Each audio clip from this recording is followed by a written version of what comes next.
Dans ce contexte de bruit et de rumeurs qui entoure l'action de la justice, pour paraphraser William Faulkner, Madame le garde des Sceaux, ministre de la Justice, a jugé nécessaire de tenir cette conférence de presse, non pas pour polémiquer, mais pour rétablir la vérité factuelle et judiciaire, pour parler comme les procureurs.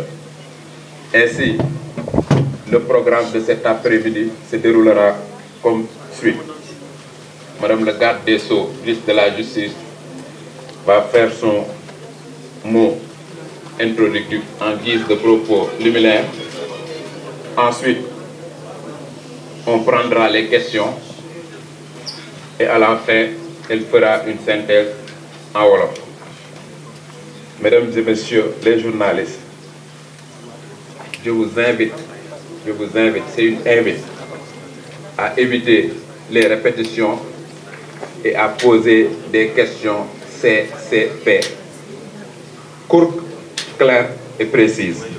Madame la garde des Sceaux, ministre de la Justice, vous avez la parole pour votre propos liminaire.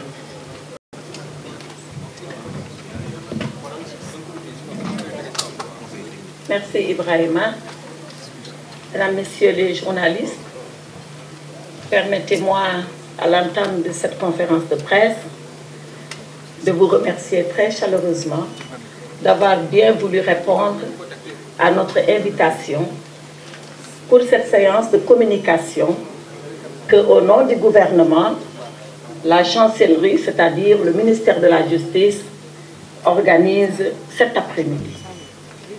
Cet après-midi, nous le faisons avec l'ensemble de nos services.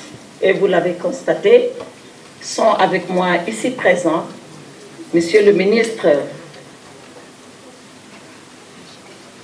en charge de la promotion de la bonne gouvernance et des droits humains, le ministre El Hadj Momar Samb, également m'accompagne au cours de cet exercice que nous avons tous préparé ensemble, tous les services du ministère, le secrétaire général, le directeur de cabinet, les directeurs au ministère, mais surtout les procureurs de Dakar.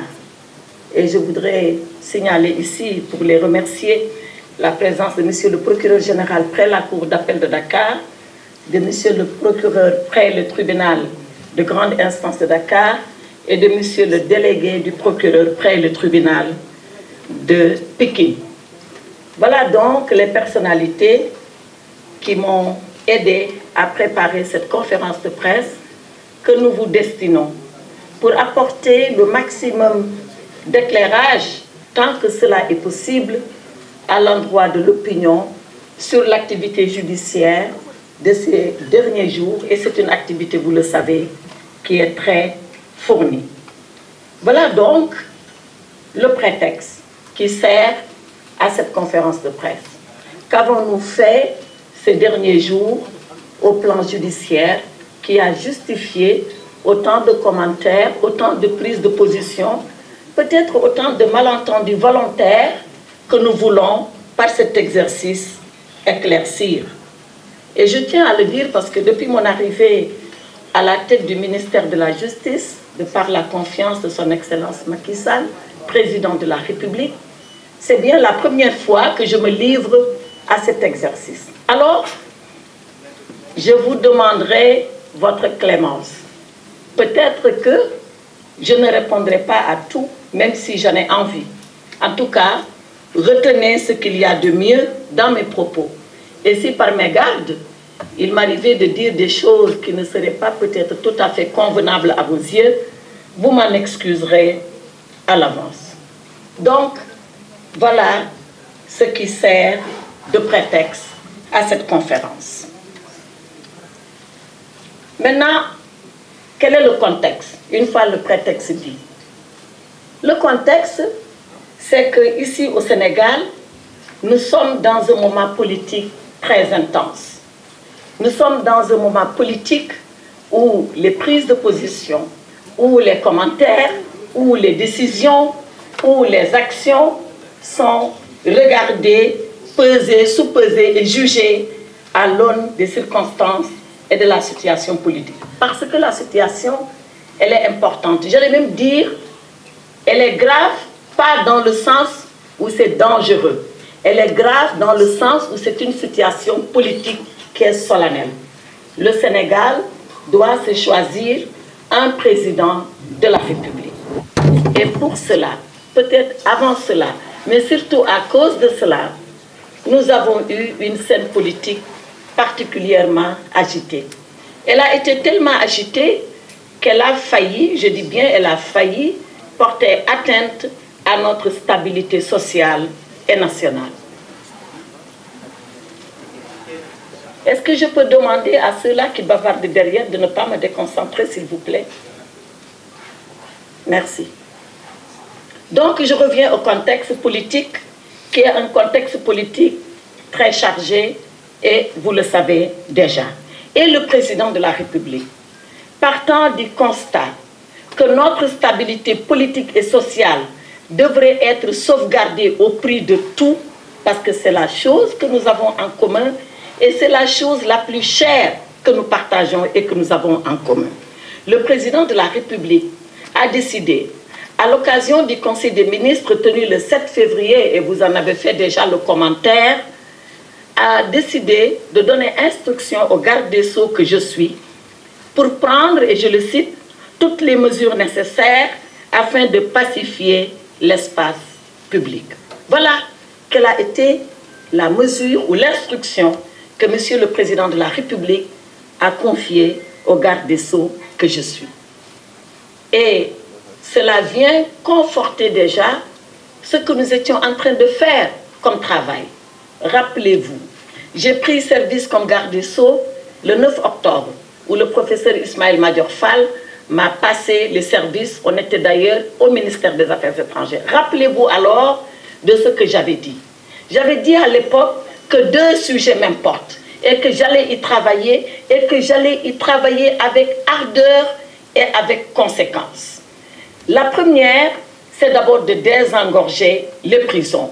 Et monsieur le directeur général de l'administration pénitentiaire, le colonel Diagne, est ici présent avec nous.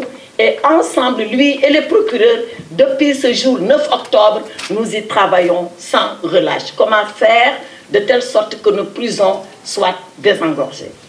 La deuxième chose que j'avais dite du moins, c'est de lutter contre les longues détentions.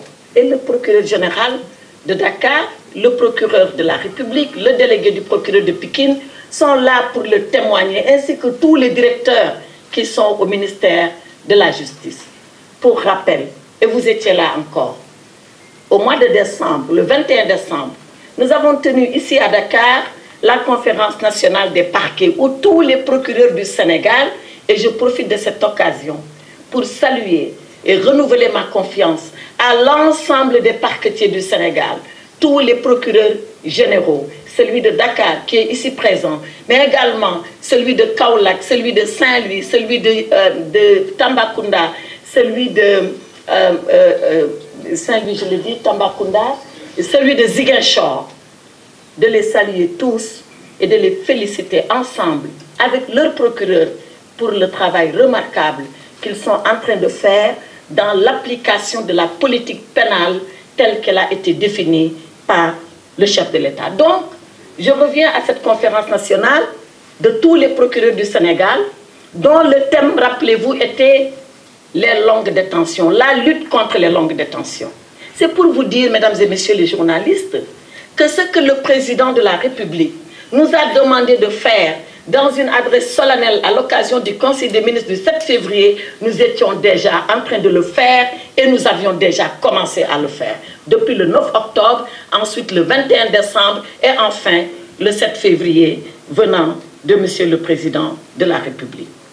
Et depuis lors, bien avant ces libérations auxquelles vous avez assisté ces dernières heures, depuis lors, nombre de nos compatriotes ont été libérés.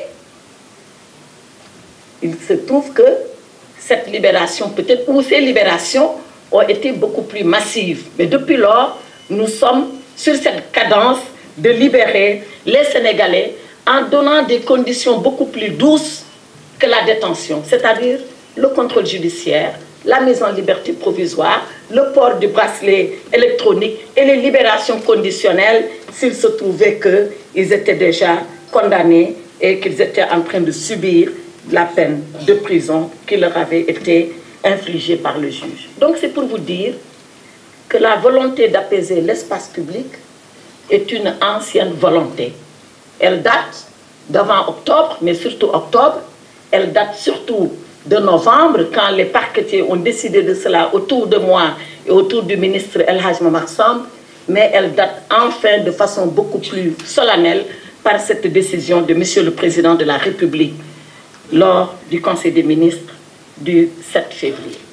Donc, je vous ai donné le prétexte, je vous ai décrit le contexte, maintenant je vais vous lire le texte. Comment tout cela se fait? C'est ça le texte. Parce qu'il s'en est trouvé certains pour dire que voilà, nous sommes dans une situation politique, ces personnes avaient été arrêtées pour des raisons politiques, que ce sont même des détenus politiques, et maintenant encore, pour des raisons politiques, on a décidé de les libérer. Cela est faux. Cela est complètement faux. Et je m'inscris en faux contre ces assertions. En réalité, toutes ces personnes qui ont été libérées avaient été détenues à l'occasion de manifestations de troubles à l'ordre public. Peut-être qu'elles avaient leur volonté politique qu'elles voulaient démontrer. Peut-être qu'elles avaient un camp politique auquel elles appartenaient. Mais les raisons qui les ont envoyées en prison n'ont jamais été des raisons politiques. Pour toutes ces personnes, il y avait des délits de droit commun que les juges fondent sur le code pénal sénégalais pour pouvoir les emprisonner. Donc, c'est pour réfuter, comme je l'ai toujours fait, le qualificatif de détenu politique. Maintenant, je reviens à la loi. Nous n'avons jamais libéré de façon arbitraire, de façon massive, les personnes parce que la politique nous l'a exigé. Loin de là. Toutes ces personnes qui ont été libérées l'ont été à la suite de dossiers que les procureurs ont examinés cas par cas.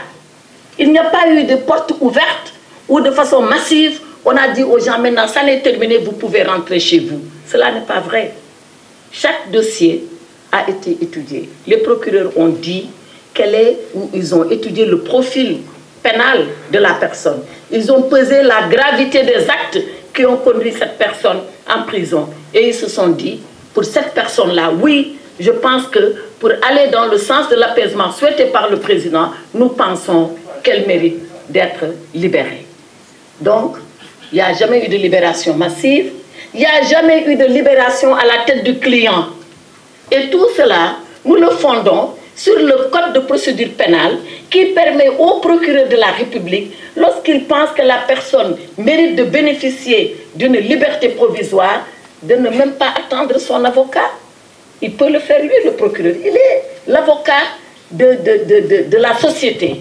Si cette personne fait partie de la société, le procureur peut être son avocat s'il l'estime nécessaire.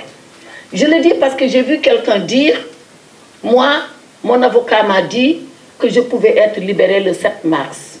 Mais on m'a libéré avant. Oui, si le procureur est plus rapide que son avocat, il ne va pas pleurer pour ça, non? Donc, le procureur étudie le cas, il regarde le dossier et il se dit, je pense que celui-là, il mérite d'être libéré. Mais le procureur ne libère pas. Le procureur dépend des instructions, effectivement, que le ministre lui donne.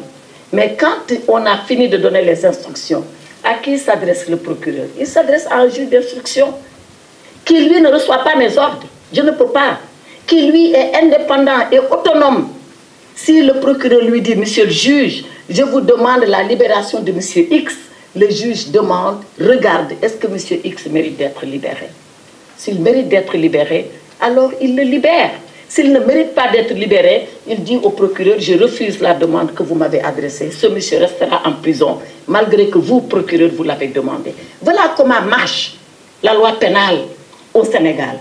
Et rien de ce qui a été fait pendant ces jours n'est venu en contravention de la loi pénale. Tout a été mis dans le cadre de la loi.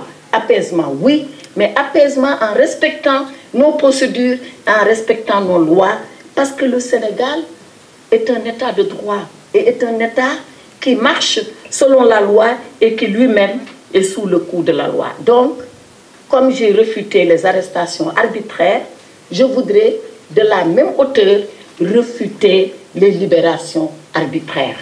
Il n'y a pas de libération arbitraire. Chaque libération est justifiée. Et nous pouvons le faire pour autant que vous le souhaitez. J'ai aussi entendu dire, oui, seules les personnes illustres ont été libérées. On a laissé les anonymes. Une autre affirmation que je voudrais réfuter parmi les gens qui ont été libérés. C'est vrai, il y a ceux-là qui sont connus. Et d'ailleurs, c'est pour ceux-là qui sont connus la plupart du temps qu'on parle.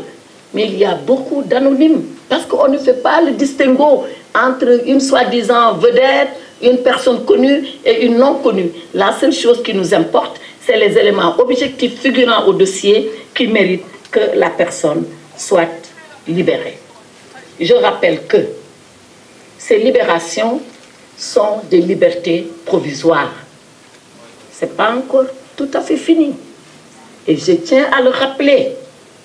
Les gens, je l'espère, pourront tirer la substance de toutes ces leçons apprises. Je l'espère bien. Mais que personne ne s'avise à penser que l'aventure s'arrête là.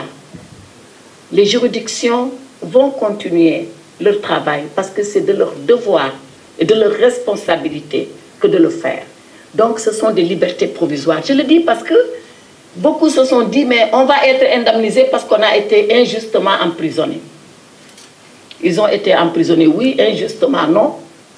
Et quand est-ce qu'une indemnisation pourra intervenir? Seulement quand un juge de jugement, pas le procureur, pas le juge de l'instruction, quand le juge qui va juger définitivement l'affaire va leur dire « je considère que vous n'avez rien fait ». Quand un juge devant le tribunal le dira et que cette décision est devenue définitive, alors oui, cette personne peut prétendre à être indemnisée. Pour le moment, je le rappelle, ce sont des libérations provisoires sous certaines conditions et je ne voudrais pas que dans l'euphorie ambiante et générale, que ces gens pensent qu'ils en ont fini.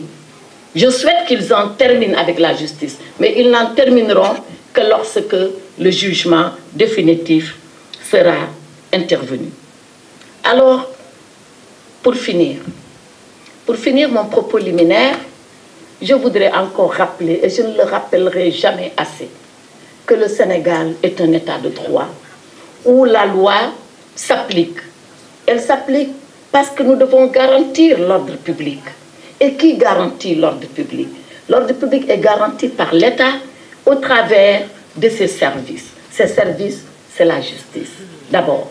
Et je voudrais rendre hommage à tous ces magistrats qui, pendant des temps difficiles, ont pu, matin, midi, soir, de jour comme de nuit, abandonnant leur famille, abandonnant toutes leurs activités, ne se consacrant qu'à une chose, faire de telle sorte que l'ordre public et la stabilité règnent au Sénégal. Je voudrais leur rendre hommage parce que ces temps-là ont été des temps éprouvants, et pour eux, bien sûr pour tous les Sénégalais, mais particulièrement pour eux. Je voudrais également dire la même chose aux forces de défense et de sécurité. Parce que si nous sommes là en train de parler, si nous sommes là en train de faire des commentaires, si nous sommes là que chacun travaille, que chacun puisse vaquer à ses occupations, c'est parce que les forces de défense et de sécurité, la gendarmerie, la police nationale, ils ont fait leur devoir. Et ils l'ont fait sans murmure et sans commentaire, parce que c'est leur destin et ce qu'ils ont choisi de faire pour leur pays, donc pour le Sénégal. Mais nous ne devons jamais oublier que si nous sommes tranquilles, c'est parce qu'eux sont dans la rue. S'ils étaient chez eux comme nous étions chez nous, alors il en serait autrement. Et c'est l'occasion ici de leur rendre cet hommage appuyé. Également, rendre hommage à l'administration pénitentiaire. J'ai entendu très souvent les gens sortis de prison dire « oui, il y avait des mineurs qu'on avait torturés ». Les mineurs au Sénégal, ils ont un statut particulier. On n'a jamais emprisonné un mineur dans là où on emprisonne les majeurs. Ça n'existe pas. Les mineurs, ils sont ce qu'on appelle communément ici à Dakar au Fort B. Et dans toutes les prisons, il en est ainsi. Les mineurs sont séparés des majeurs. Maintenant, quelqu'un dit oui, c'est un mineur parce qu'il a 19 ans. Mais 19 ans, c'est une majorité pénale. Hein? Qui est majeur au Sénégal? La majorité pénale, c'est 16 ans. La majorité électorale, vous le savez, c'est 18 ans. La majorité civile, c'était 21 ans jusqu'il y a quelques moments, et c'est revenu à 18 ans. Donc, les majorités s'apprécient au regard de l'acte qui a été posé ou de l'acte qu'on veut engager. Il n'y a pas une majorité pour tout le monde. Donc, quelqu'un peut avoir 19 ans, et même s'il a 19 ans, il est majeur sur le plan pénal. On dit oui, ils ont été torturés. La torture, elle est punie au Sénégal.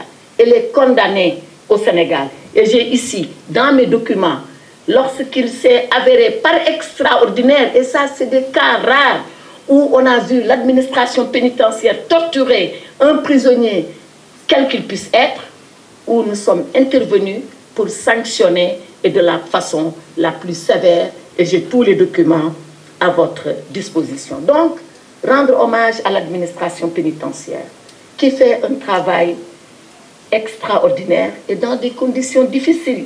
Moi, je ne suis pas le ministre qui vient vous dire tout est beau, tout est rose dans les prisons du Sénégal. Nous avons des difficultés parce que les prisons, elles sont pleines, d'où tout à l'heure, comme je le disais, notre conférence nationale de parquet pour désengorger les prisons. Et c'est dans ces conditions que les pénitenciers, comme on les appelle communément, travaillent tout en préservant la paix dans les prisons et tout en sauvegardant la dignité des prisonniers. Ce n'est pas parce qu'ils sont emprisonnés, ce n'est pas parce qu'ils sont en détention qu'ils perdent leur dignité, bien au contraire, et nous faisons de notre maximum pour pouvoir leur conserver, leur préserver cette dignité. Mesdames, Messieurs les journalistes, je voudrais finir pour vous dire que la justice au Sénégal, elle est au service de la paix. C'est une justice au service de la paix. Pourquoi elle est au service de la paix? Parce qu'elle est pour le maintien de l'ordre public. Et quand l'ordre public est perturbé, plus personne n'est en paix. Quand l'ordre public est perturbé, nos propres libertés sont menacées. Donc, c'est pour garantir et c'est pour assurer la liberté à l'ensemble de nos concitoyens et à ceux qui ont choisi de vivre sur notre territoire national que la justice intervient pour rétablir l'ordre public. La justice est une règle parce qu'elle sanctionne qui apaise. Mais c'est également une règle lorsqu'elle pense que la sanction n'a pas lieu d'être ou la sanction n'a plus lieu d'être, qu'elle puisse prendre toutes les mesures de correction pour ramener la quiétude et apaiser le climat social. Et comme on le dit communément, la justice, elle agit et elle passe. Elle agit et elle passe ici au Sénégal tout en respectant la loi dans sa forme, la loi dans le fond, sans faiblesse coupable, mais non plus sans cruauté inutile. Voilà la justice du Sénégal, voilà ce qui s'est passé ces jours-ci. Mesdames, Messieurs les journalistes, je vous remercie de l'attention que vous m'avez prêtée et je reste entièrement à votre disposition pour répondre à tous vos commentaires, vos interrogations, vos observations et vos questions, si vous en avez. Je vous retourne la parole. La République de retirer le décret qui convoquait le corps électoral. D'abord, je la remercie, je vois qu'elle m'a bien suivi et j'expliquais cela à l'époque sur les antennes de la RTS. Je l'avais effectivement dit parce que nous étions dans ces conditions de blocage où entre le Conseil constitutionnel et l'Assemblée nationale, il y avait un jeu de c'est moi, ce n'est pas moi, c'est plutôt vous, ce n'est pas vous.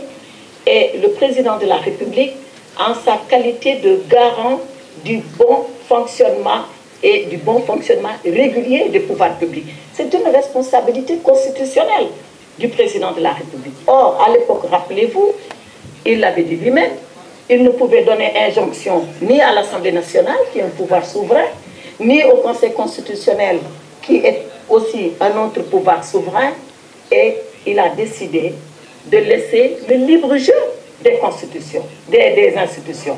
L'Assemblée nationale a délibéré souverainement, a estimé qu'elle devait acter par sa délibération le report. Le Conseil constitutionnel a délibéré souverainement lorsqu'il a été saisi du recours et quand il a rendu sa décision, qu'a fait Monsieur le Président de la République? Je pense que ce qu'il avait dit alors pour abroger le décret convoquant le corps électoral doit se lire et se confirmer par rapport à ce qu'il a fait après. Parce qu'après, quand le Conseil constitutionnel a dit que lui, déclarer la loi votée par l'Assemblée nationale contraire à la Constitution et qu'en conséquence, déclarer nul le décret abrogeant la convocation du corps électoral, Monsieur le Président de la République a pris acte. C'est en cela qu'il est respecté et c'est la meilleure preuve, la meilleure confirmation qu'il respecte les institutions et toutes les institutions. Aussi bien l'Assemblée nationale, dans sa capacité de proposer des lois, de délibérer et de les prendre, que le Conseil constitutionnel, dans sa capacité de censurer, s'il estime censurer, et lui, président de la République, il prend acte et il exécute. Et c'est ce qui s'est passé. Je pense que tous les Sénégalais, au-delà de ce qu'a fait Monsieur le Président de la République, doivent être fiers de savoir que dans leur pays, il y a une assemblée souveraine qui délibère, il y a un président de la République qui gouverne et il y a un conseil constitutionnel qui arbitre et qui sanctionne. Sur la question de M. Diawara, mais bien évidemment que ça va de soi, parce que dans quoi nous sommes aujourd'hui? Nous sommes dans la mise en œuvre de la décision du Conseil constitutionnel. Donc aussi bien l'Assemblée nationale que l'exécutif se plie à cela et c'est ce qui se passe. Quant à la question qui a été posée par le Républicain, c'est Mme Diawara, je crois, qui a dit que Mme Rose Wardini a retiré sa candidature. Qu'en est-il de M. Karim Meïssa Wade? Mais moi, je ne peux pas répondre à la place de M. Karim Meïssa Wade. La seule chose que je sais et que vous tous savez avec moi, c'est que M. Karim Meïssa Wade considère qu'il a été injustement écarté de sa prétention de candidat à l'élection présidentielle. L'autre chose que je peux savoir, c'est que concernant Mme Wardini, elle a décidé en toute souveraineté, même s'il y a une procédure judiciaire la concernant, d'arrêter sa candidature et de la retirer et elle en a le droit. C'est la seule chose que je peux dire s'agissant de volonté personnelle qui s'exprime personnellement. Pour ce qui est de Afrique Info, qui dit qu'une dame aurait été torturée, c'était ça votre question. Une journaliste. Donc ce n'est pas torturé. Quand même, donnons le sens à tous les mots. Pour ce que j'en ai vu, moi, je ne sais pas vous ce que vous avez vu. Voyez, moi, je relativise. J'ai vu effectivement qu'une journaliste a vu sa perruque enlevée et brutalisée. Non, elle a été torturée. Alors,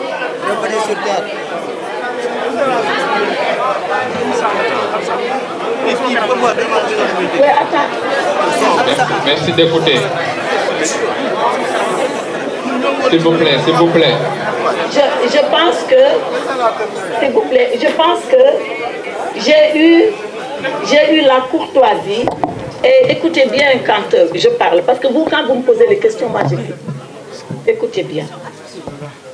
S'il vous plaît. J'ai eu la courtoisie de vous dire pour ce que j'en ai vu. Est-ce que j'ai tout vu? Est-ce que je n'ai pas tout vu? Je ne sais pas. Moi, je parle de ce que j'ai vu. Vous ne pouvez pas vous m'imposer ce que vous savez, ce que vous avez vu. Sauf si vous me le donnez là maintenant.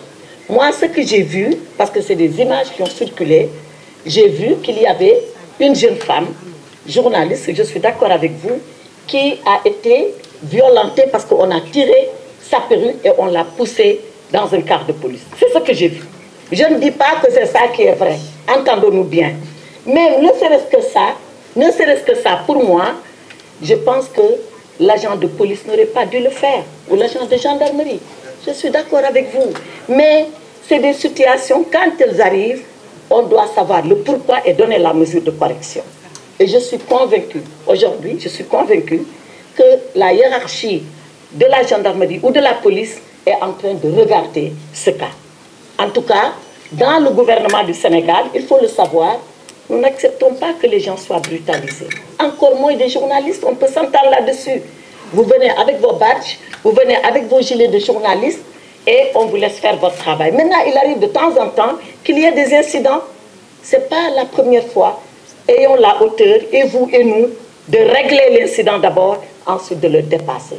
Donc, faites confiance au gouvernement, cet incident sera réglé et il sera dépassé, et la liberté de manifester va continuer, et l'engagement des journalistes à couvrir nos manifestations va continuer.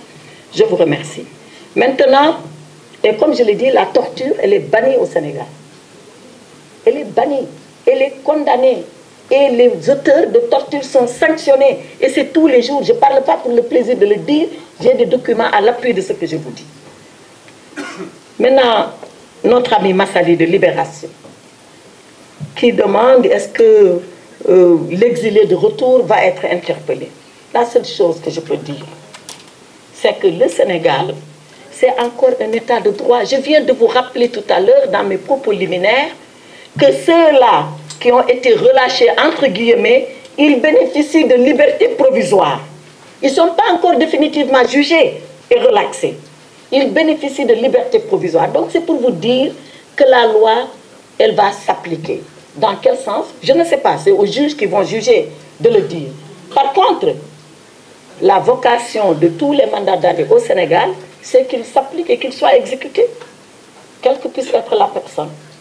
Donc, il y a des mandats d'arrêt qui ont été lancés, ils sont actuellement à la police, les mandats d'arrêt s'exécuteront, et après, quand les juges décideront de mesures de clémence ou de bonne compréhension, les juges le feront en toute indépendance.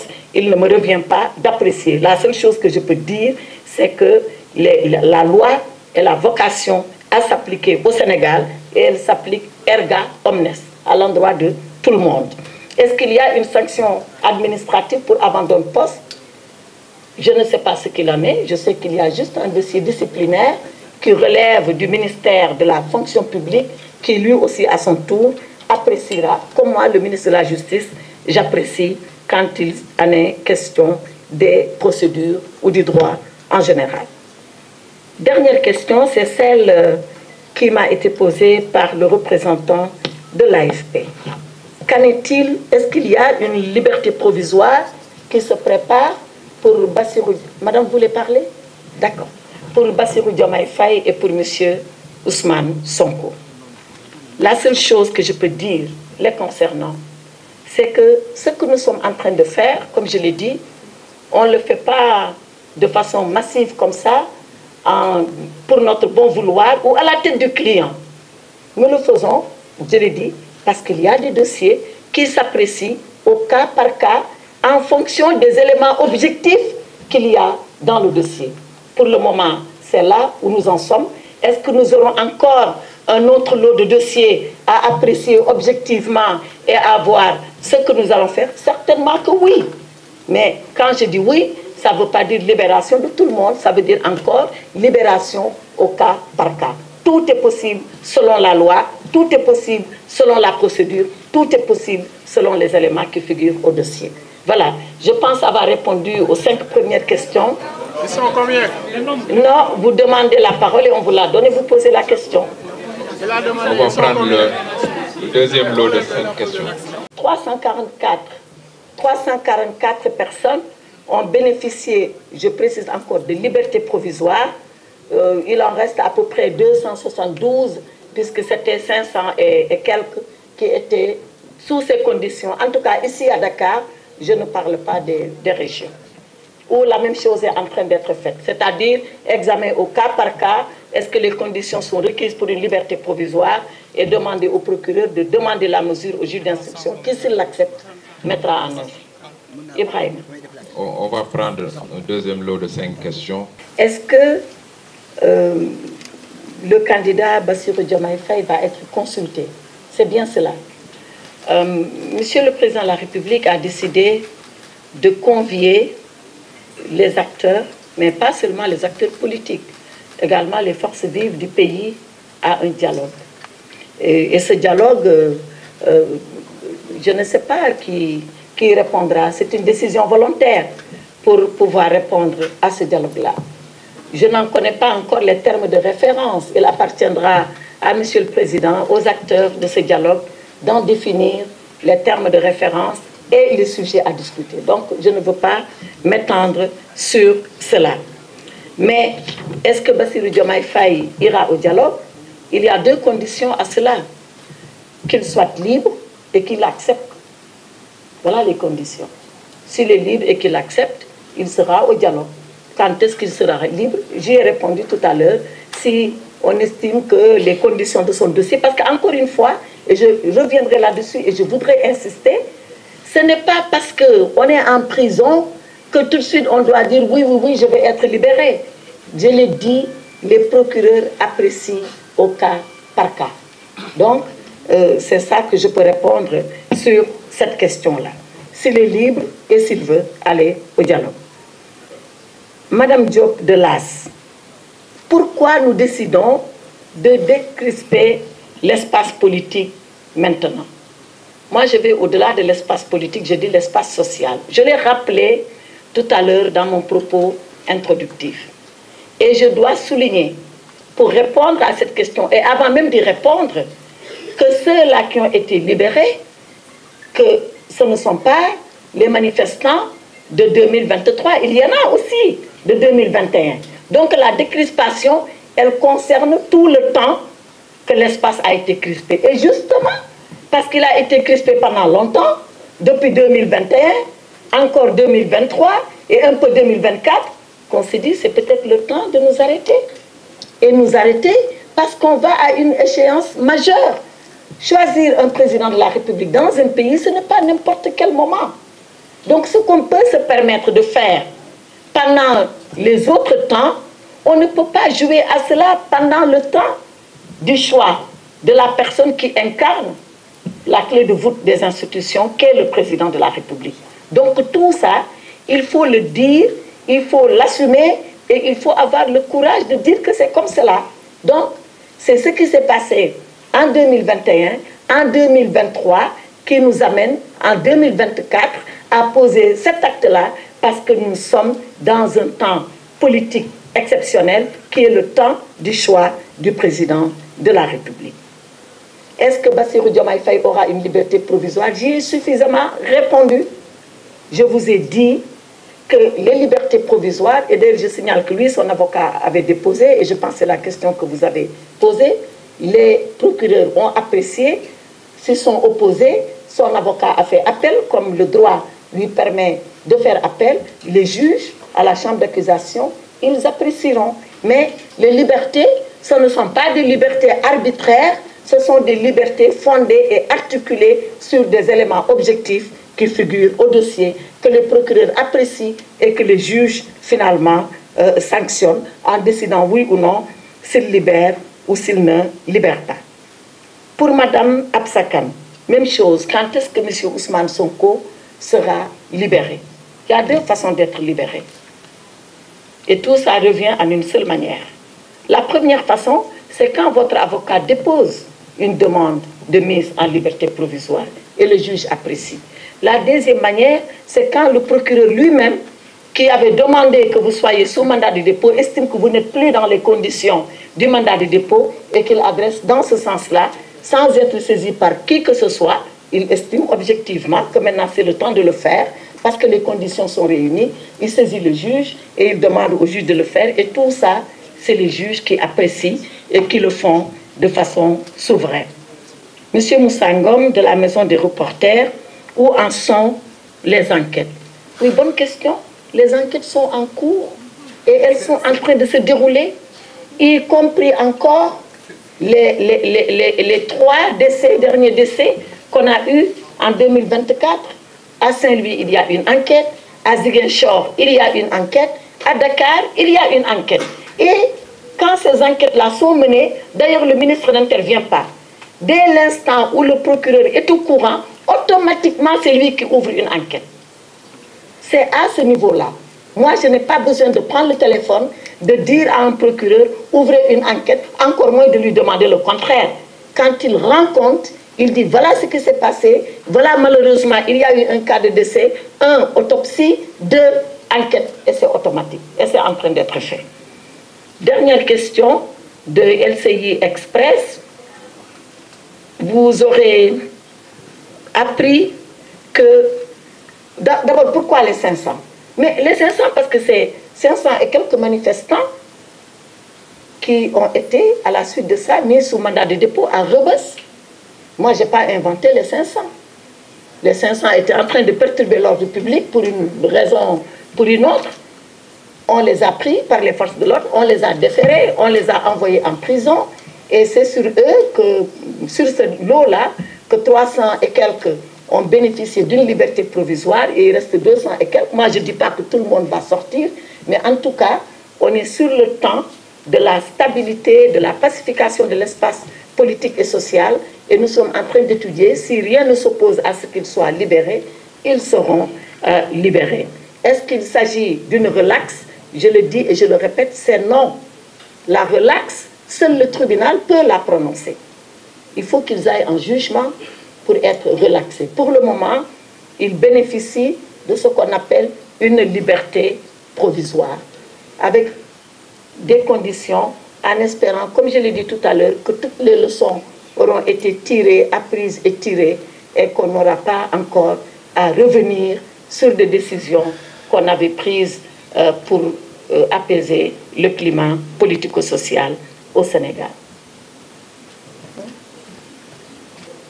La marche, elle est prévue au Sénégal comme droit de manifestation et par la Constitution. Donc c'est une liberté garantie par notre charte fondamentale, mais qui renvoie, pour ce qui est de son exercice, aux lois et règlements. Et c'est quoi les lois et règlements?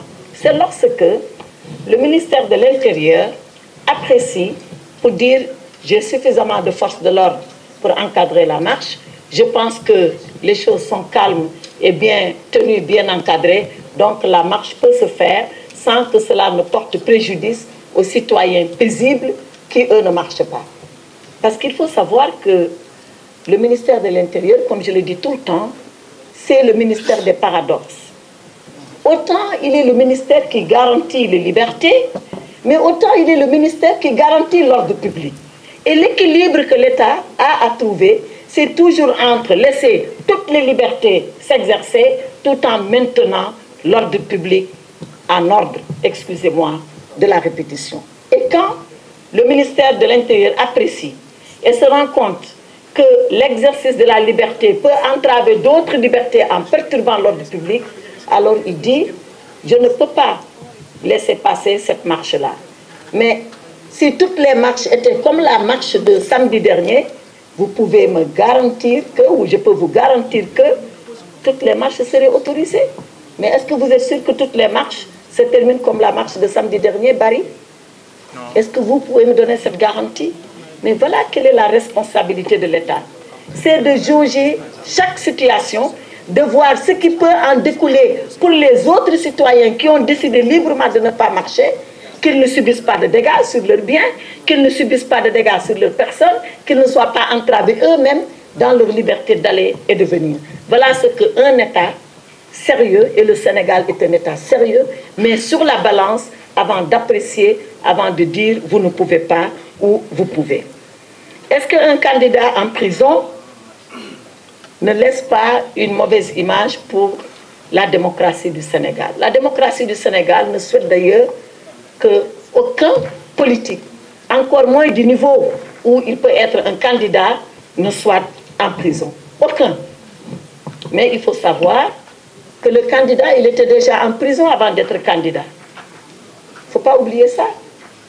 Vous venez me dire que oui, le candidat est en prison, c'est comme si c'est la candidature qu'il avait envoyée en prison. Il y était déjà avant. Mais tout ça, comme je l'ai dit, tout ça, il est libre, étant en prison, d'être candidat. Parce que comme je l'ai dit, la détention provisoire ne suspend pas, n'anéantit pas tous ses droits en tant que citoyen. Il peut être en détention provisoire et être candidat. La preuve. Mais c'est ça qui prouve d'abord que le Sénégal est une démocratie. Si nous, le fait qu'il soit en prison, si nous, on s'était dit, parce qu'il est en prison, il ne peut pas être candidat, mais il ne serait pas passé comme candidat. Il a fait son parrainage, il a déposé son dossier. Le Conseil constitutionnel a arbitré comme tous les candidats qui sont dehors et qui sont libres. Ça, c'est la preuve que le Sénégal est un État de droit. Maintenant, est-ce qu'on va le libérer parce qu'il est candidat je rappelle le principe, et avant de parler de la mise en œuvre. Le principe, c'est que la candidature n'est pas une condition de liberté provisoire. Il faut le savoir. La mise en œuvre, c'est lorsque, et je le dis, je le répète, lorsque les procureurs vont s'assurer que les conditions sont réunies pour qu'il soit libre, qu'ils demandent sa libération. Et comme je l'ai dit, quand on arrivera à ça, il n'y a pas de problème, la liberté sera accordée. Mehdi Maram Ndiaye, sur le Conseil constitutionnel et dans les meilleurs délais. Mehdi Maram Ndiaye, vous me demandez d'aller me mettre dans la tête du Conseil constitutionnel pour savoir ce qu'il a entendu par meilleur délai. Moi, en tout cas, j'ai ma signification de meilleur délai. Mais est-ce que c'est la signification du Conseil? Ce qui est ici le plus important, ce n'est pas moi ce que je pense de meilleur délai. Ce n'est pas moi ce que je pense de meilleures conditions. C'est ce que le Conseil a voulu dire en disant meilleur délai. Or ça, le président de la République a dit deux choses. Un, j'ai pris acte de la décision du Conseil avec les meilleurs délais dedans. Deux, je convoque un dialogue, des concertations qui vont déboucher certainement sur un dialogue et on s'entendra sur les termes de référence de ce dialogue. Moi, il ne m'appartient pas. D'ailleurs, moi, je ne suis même pas acteur de ce dialogue. Les acteurs du dialogue viendront. Par contre, ce que je pense du dialogue, moi, c'est que le dialogue est une vertu au Sénégal. C'est une règle fondamentale de notre société. C'est une valeur de notre culture.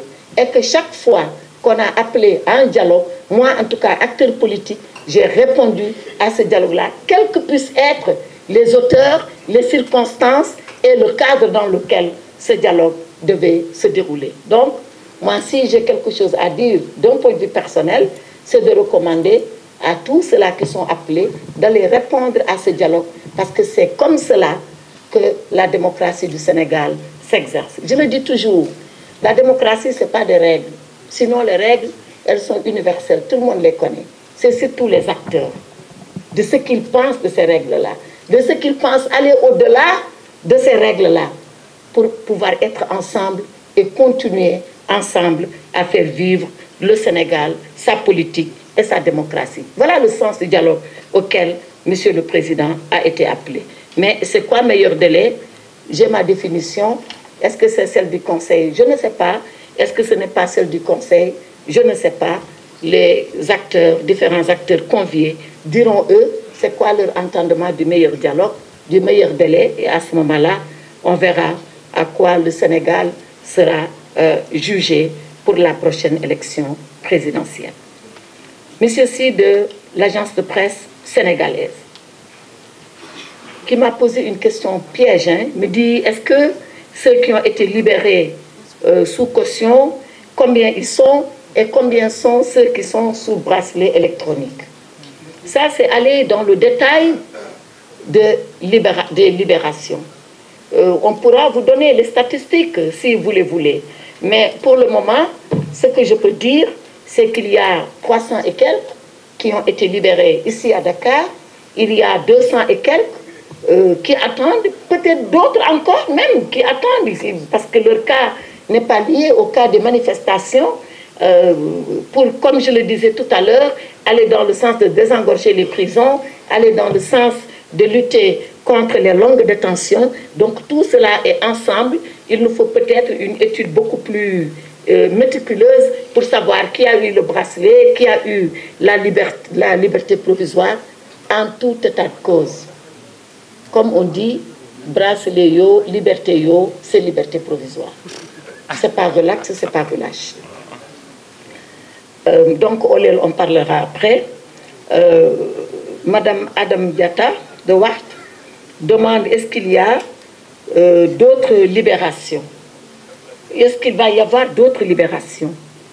Ensuite, j'ai noté quota de prisonniers à l'île. Mais il n'y a pas de quota.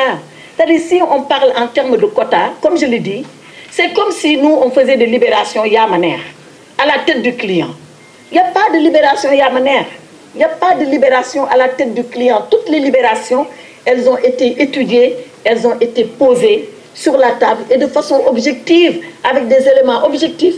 Le parquet a dit, je demande, je requiers la libération d'un tel, je ne requiers pas la libération d'un tel. Je donne un exemple.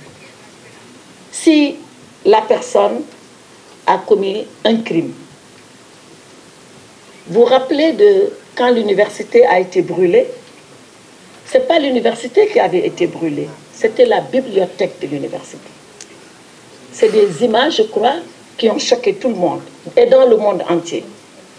Vous pensez qu'un procureur de la République, dans un dossier comme ça, il peut dire, bon, tout compte fait, c'est pas grave, hein, ils ont mis le feu à la bibliothèque, ils ont dansé autour du feu, comme une sorte de danse macabre, excusez-moi du terme. Tout compte fait, je considère que c'est rien, ils peuvent partir. Est-ce que le procureur peut apprécier comme ça? Alors que c'est criminel. Est-ce qu'entre celui-là et celui qui a jeté un caillou dans la rue, il y a une différence? Bien sûr qu'il y a une différence. Donc voilà comment les procureurs, qui sont des Sénégalais comme vous et moi, apprécient les choses et disent, bon, je vais soumettre tel cas plutôt que tel autre cas. Et quand il soumet, comme je l'ai dit encore, ce n'est pas lui qui libère, c'est un juge qui est là-bas, qui lui est totalement indépendant, qui libère. Donc, ne nous parlez pas de quotas à libérer, ne nous dites pas combien d'autres il y aura à libérer. Ce que je peux vous dire, c'est que nous sommes dans le sens de la décrispation, nous sommes dans le sens de l'apaisement, de la tension politico-sociale, et tout ce que nous pouvons mettre en œuvre pour aller dans ce sens-là, sur instruction du président, on le fera. Mais ça ne veut pas dire non-droit, ça ne veut pas dire arbitraire, ça ne veut pas dire veux-tu une liberté en voilà. On ne le fera pas comme ça. Je vous remercie. Merci. On va prendre l'eau. Quatrième lot de 5 questions. Sur son corps non plus. Mamadou Gaye, 313 digital. Ah voilà, le procureur général me dit qu'il y a 358 bracelets électroniques déjà posés, pas seulement pour ce lot-là. Comme je l'ai dit, nous, on y est depuis longtemps déjà. On est en train de désengorger les prisons et de donner des bracelets électroniques. Et sur ces 358 bracelets qui ont été posés, il y a 274 qui sont actifs aujourd'hui. Voilà la précision que me donne Monsieur le procureur général. Merci. C'est Mehdi Madame Diaye, oui. Qu'est-ce qu'il y a? Je sais que 2 avril, c'est très célèbre maintenant. Peut-être même plus que 4 avril. Or, nous devons regarder 4 avril et pas 2 avril. 2 réponses. Je ne sais pas si la présidentielle va se tenir. Je vous ai dit depuis tout à l'heure, le Conseil constitutionnel a pris sa décision. Monsieur le Président de la République a pris acte, a convié à un dialogue. Ils discuteront, il écoutera tout le monde. Qu'est-ce qu'il en sortira? Je ne sais pas. Par contre, ceux-là qui disent 2 avril, il y a vacance de pouvoir, moi j'ai ma réponse en tant que juriste. C'est un débat entre juristes, entre constitutionnalistes. Ma réponse importe peu. Le 2 avril arrivera, Inch'Allah, comme on dit. Prions tous d'être là et observons ce qui se passera. Je peux vous répondre qu'il n'y a aucune zone d'ombre. J'ai dit le pourquoi des libérations. J'ai défini le comment des libérations.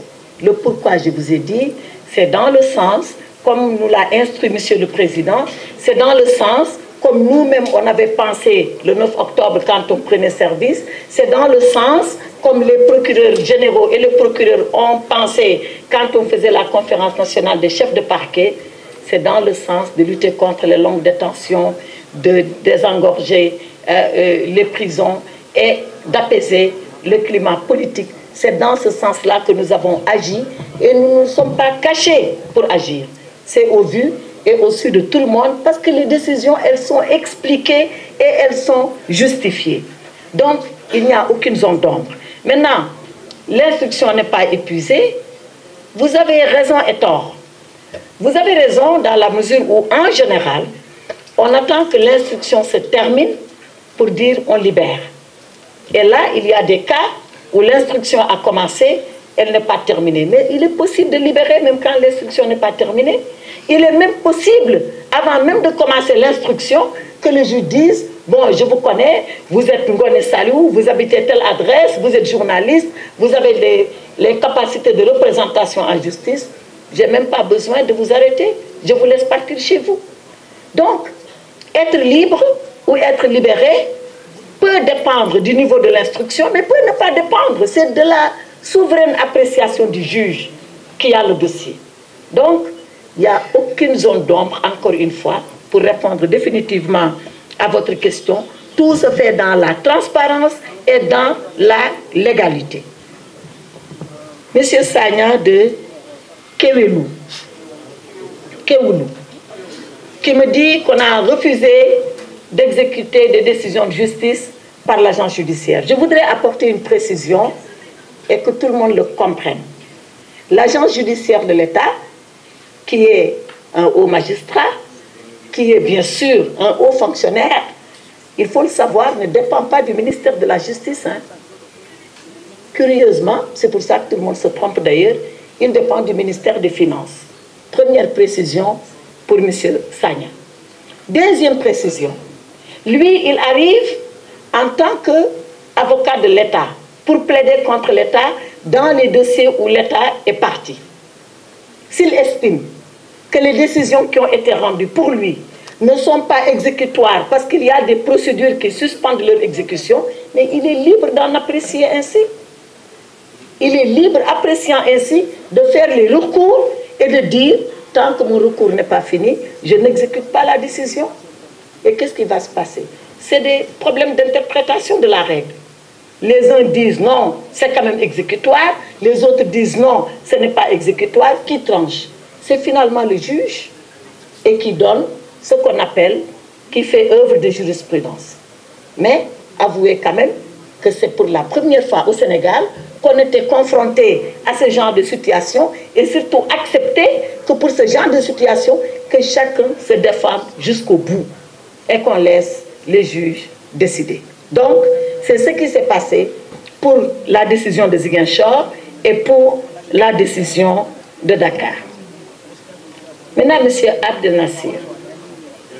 Yeah, thank you and allow me to give my answer in French, please, because it will be easier for me. You understand? Yeah. Okay, thank you for your understanding. Donc, lui, il a posé 3 questions. La première question, est-ce qu'avec ce qui s'est passé, on avait dit élection 15 décembre, le Conseil constitutionnel a cassé cette décision, que va faire le président Sall? Deuxième question, la société civile appelle à la libération de Ousmane Sonko. Qu'est-ce que nous disons de cela? Troisième question, quelle est la décision qui sera prise par rapport à Bassirou Diomaye Faye, peut-être concernant toutes ces conditions de libération que nous sommes en train de poser? Pour tout cela, je voulais donner une réponse précise. La première, c'est que pour ce qui concerne le président Sall, je l'ai dit, il a acté la décision du Conseil. Ayant acté la décision du Conseil, quand est-ce que l'élection aura lieu? Je l'ai encore dit et je le répète, il a convié à un dialogue pour peut-être avoir la meilleure lecture de la décision du Conseil. Il aurait pu dire, moi, voilà quelle est ma lecture. Et je le fais. Ça serait sa lecture à lui, une forte lecture, puisqu'une lecture d'un président de la République. Mais dit, je convie tout le monde.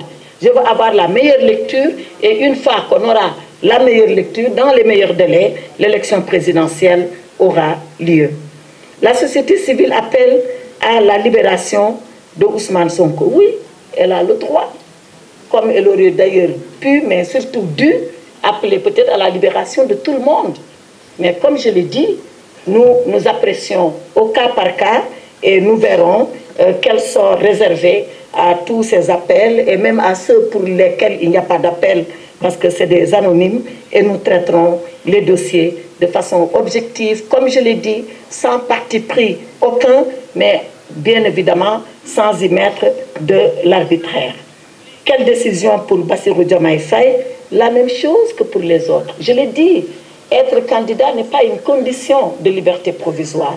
Par contre, si nous pensons aujourd'hui que les conditions sont réunies pour qu'il bénéficie d'une liberté provisoire au même titre que tous les autres, on agira ainsi et on fera ainsi. En tout cas, je voudrais bien remercier Abdel Nasser parce qu'il l'a dit, le Sénégal a comme voisin des pays anglophones, le Sénégal est dans la CEDEAO, c'est un pays majeur de la CEDEAO, nous pouvons accepter également que nos parents anglophones dans les pays limitrophes soient au courant et je voudrais le remercier pour l'attention qu'il porte à l'actualité politique et judiciaire au Sénégal. Madame Léa de RFI, j'ai noté, Léa, est-ce que on nous impose l'obligation, j'ai mal noté là, l'obligation d'un scrutin? Est-ce qu'elle est là, celle qui a posé la question? Oui, elle est là. Oui. Est-ce qu'elle peut me dire? Vous pouvez repréciser votre question, s'il vous plaît. J'ai mal écrit, excusez-moi. C'était en bas de page et j'ai vraiment utilisé des pattes de mouche. Est-ce que vous pouvez reposer votre question, s'il vous plaît? Oui, je me demandais si vous pouviez nous donner une lecture juridique de la décision du Conseil constitutionnel. Est-ce qu'en tant qu'avocate et en tant que juriste, vous pouvez nous dire si la décision du Conseil constitutionnel contraint à l'organisation d'un scrutin et d'une passation du pouvoir d'ici au 2 avril? Oui. Merci. Ce qu'on retient de la décision du Conseil, c'est que le Conseil contraint à organiser une élection dans le meilleur délai. Moi, personnellement, c'est ce que j'ai vu de la décision du Conseil. Ce à quoi nous sommes astreints, c'est d'organiser l'élection dans les meilleurs délais. C'est quand les meilleurs délais, on en a discuté tout à l'heure, je peux y revenir, mais je pense que je l'ai suffisamment dit, c'est lorsque les acteurs du dialogue se mettront ensemble et diront qu'est-ce qu'ils pensent des meilleurs délais. Moi, j'ai ma façon de penser les meilleurs délais, mais ce n'est pas ça qui intéresse aujourd'hui. Le président de la République a sa façon de penser les meilleurs délais. Il aurait pu dire, voilà ce que je pense, et l'imposer. Mais il a trouvé que c'était plus sage de réunir tous les acteurs et de s'entendre. Donc, sous les meilleurs délais, vous aurez la signification des meilleurs délais du Conseil constitutionnel. C'est ce que je peux dire. Alors, monsieur, c'est Ousmane Sow, qu'il m'excuse, Ousmane Omar, j'ai mis en Sow, me dit, en tant que vice-présidente du Conseil supérieur de la magistrature, comment j'apprécie la plainte pour corruption qui a été portée par le Conseil constitutionnel contre une partie de la classe politique. Je n'apprécie en rien, sauf que les juges du Conseil constitutionnel, est-ce que ce micro marche? Oui. Un juge du Conseil constitutionnel a porté plainte, contre X d'ailleurs, je le signale. Le parquet, monsieur le procureur de la République, ici présent, a enregistré la plainte. Il a fait son devoir, c'est de saisir un juge d'instruction et de lui dire instruit. Maintenant, le juge est saisi, c'est d'ailleurs cela qui a arrêté la commission d'enquête à l'Assemblée nationale. Le juge va faire son travail jusqu'au bout, c'est-à-dire il va instruire à charge et à décharge. S'il le peut, et il en a les moyens, il dira tout de ce qui s'est passé au Conseil constitutionnel. Moi, je n'ai pas à apprécier. Un juge d'instruction est saisi, il est indépendant, il fera son travail et comme je l'ai dit, il va enquêter à charge et à décharge. Et il nous dira ce qu'il a trouvé et je serai informé en même temps et dans les mêmes conditions que vous-même. Alors je termine par... Monsieur Bamba, je termine par vous. Avant vous, je viens à Maguette. Maguette qui me dit le dossier de Barthélémy Diaz, pourquoi on n'a pas agi? Qu'est-ce que vous avez dit? Mais c'est ce que j'ai dit, Maguette. Quand je parle, il faut écouter. Vous me demandez pourquoi je n'ai pas saisi l'Assemblée. C'est ça que j'appelle pourquoi je n'ai pas agi. On est d'accord? Je n'ai pas agi parce que je ne me suis pas saisi. Personne ne m'a encore saisi. La décision, je l'ai apprise comme vous, mais personne ne m'a dit, voilà une décision et qu'est-ce qu'il faut faire. C'est tout. Quand là, ça arrivera, on verra le sort qui sera réservé, mais de toute façon, je vais agir en toute responsabilité. Vous pouvez me croire. Ensuite, une autre dame qui aurait été libérée alors que c'est... Je ne sais pas si elle faisait partie des forces occultes. C'est l'instruction qui peut dire est-ce qu'elle fait partie des forces occultes ou pas. Vous vous rappelez que moi j'avais dit qu'il y avait des forces occultes il y a longtemps, mais tout ça, c'est l'instruction. Si je l'affirme, c'est à l'instruction de le prouver. Alors, est-ce qu'elle fait partie, est-ce qu'elle ne fait pas partie? Je ne sais pas. En tout cas, si les juges décident en toute objectivité qu'elle doit être libérée, c'est qu'elle remplit les conditions objectives pour être libérée. C'est ce que je peux dire. Maintenant, M. Bamba. M. Bamba, moi je vous connais très bien hein, depuis Radio Dunia. Par contre, je ne savais pas que vous avez peur. Moi, je vous prenais pour un super guerrier qui est prêt à tout vous affronter. Mais vous avez certainement raison d'avoir peur. Parce qu'effectivement, il s'est passé chez nous quand même des situations qui incitent à la peur. Mais rappelez-vous, il y a quelques minutes derrière, j'étais en train de vous dire le rôle du ministère de l'Intérieur. Et je reviens là-dessus. Et c'est là où vous saurez que le Sénégal est un grand État. Je disais que le ministère de l'Intérieur, autant il doit agir sur les libertés, autant il doit agir sur l'ordre public.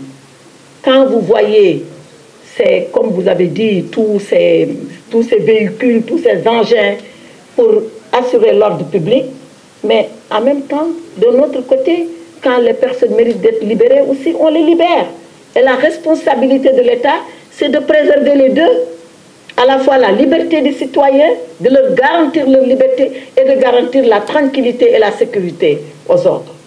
C'est très difficile, mais les grands États savent le faire et le Sénégal est un grand État.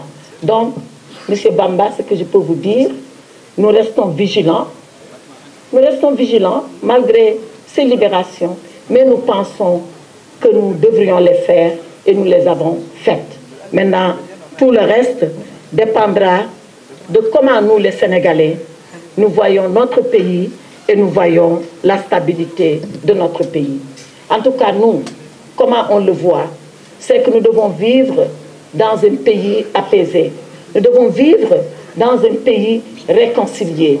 Nous devons vivre dans un pays, comme je l'ai dit, qui va garantir la sécurité et l'ordre public à ses citoyens, mais qui également, dans le même temps, va garantir la liberté à tous ceux-là qui veulent user et même parfois abuser de leur liberté. C'est la responsabilité de l'État. Il continuera à le faire et il continuera à faire confiance aux Sénégalais. Parce qu'après tout et au-delà de tout, c'est nous et nous sommes le Sénégal. Et nous seuls sommes le Sénégal. Et notre pays sera ce que nous voulons en faire. Et je reste convaincue que la grande majorité des Sénégalais, cette majorité silencieuse, responsable, qui parle rarement, mais qui est toujours dans la position de responsabilité, que cette majorité appréciera la réconciliation, l'apaisement du climat social et la paix, et que la paix règne au Sénégal. Je vous remercie de votre attention.